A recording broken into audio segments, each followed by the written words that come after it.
Before we dive into this story, drop the name of your city in the comments. I'd love to know where you're watching from.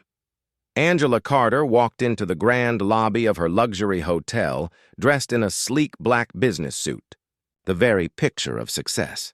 Yet within minutes, she was humiliated, questioned, and shoved out like an intruder. Security doubted her, staff dismissed her, and guests watched in silence, unaware they were witnessing one of the most shocking cases of racial profiling in hospitality. What happened next didn't just turn the hotel upside down. It delivered a reckoning that every responsible employee would never forget. Angela Carter was a trailblazing entrepreneur who had built her empire from nothing. Raised in a modest neighborhood, she worked her way through college, graduated with honors, and fought her way into boardrooms where few looked like her. Every setback fueled her drive. After years of sacrifice, she opened her flagship luxury hotel, an architectural marvel that became the talk of the city. It wasn't just a business. It was proof that Black excellence could thrive in spaces where stereotypes had tried to shut the door. Celebrities, CEOs, and dignitaries filled its suites. For Angela, this hotel was her crown jewel. She visited often, usually unannounced, to see things as they really were. Not as a boss to be feared, but as a leader who valued excellence at every level. But success never erased prejudice. Competitors whispered. Investors raised eyebrows. Reporters seemed stunned that a Black woman could build something so grand. Angela brushed it off, carrying herself with dignity. She believed her work spoke louder than their doubts. One crisp morning, she stepped into her hotel once again. Sharp suit, high heels clicking against polished marble. She expected respect. Instead, she was about to be reminded of a truth she knew all too well. No matter how high you climb, racism will always try to pull you back down. Angela walked through the lobby with quiet confidence. Guests sipped cocktails on velvet chairs. Staff bustled across marble floors. She paused to admire the floral centerpiece, silently proud of the standards she had built. But then she noticed it, the stairs.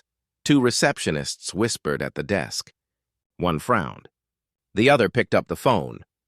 Moments later, a security guard approached. His tone was sharp, his posture rigid. Without asking her name, he demanded to know what business she had being there. Angela explained calmly she was there to check on the property. But before she could finish, he cut her off, telling her guests weren't allowed to loiter. His words stung. Not just for the disrespect, but for what they implied. She didn't belong.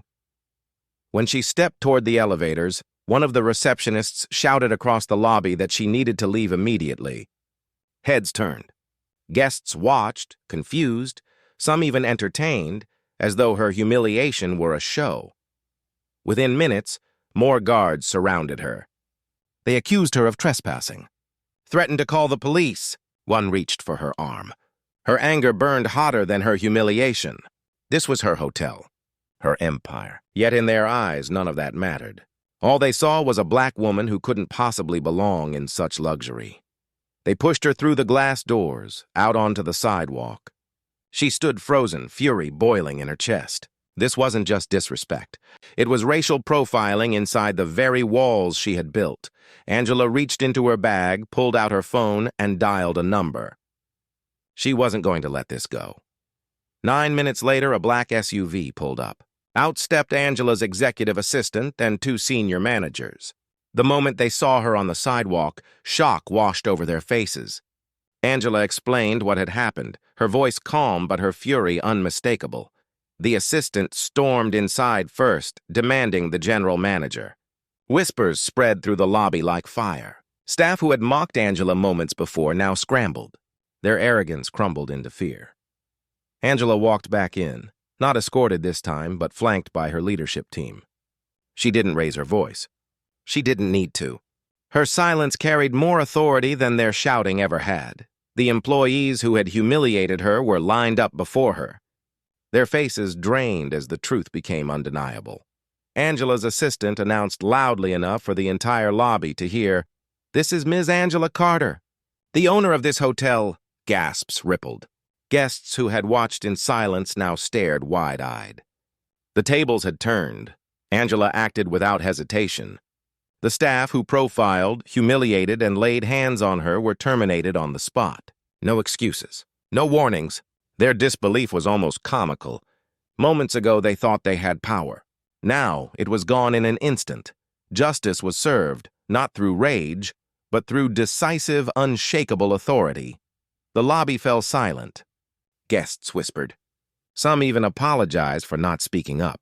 Angela nodded politely, but she wasn't looking for sympathy. This wasn't about pride. It was about exposing how deep racism still runs, even in places designed to welcome everyone. If she could be profiled in her own hotel, what chance did others have in places where they held no power? That afternoon, Angela called a mandatory staff meeting. Standing before them, she laid down the law. Prejudice had no place under her roof. Not against guests, not against colleagues, not against anyone. Diversity, respect, and dignity weren't buzzwords. They were the foundation of her success. The story spread fast. News outlets picked it up. Social media erupted.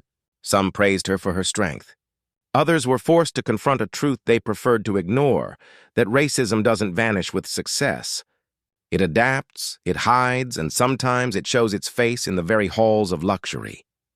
As Angela stood in her hotel that evening, the city skyline glowing outside the windows, she knew she had reclaimed her dignity and her power. Racism had tried to strip it away, but she refused to let it win. And to you watching this right now, what would you have done if you saw it happen? Would you have stayed silent, or would you have spoken up? Because silence too has consequences.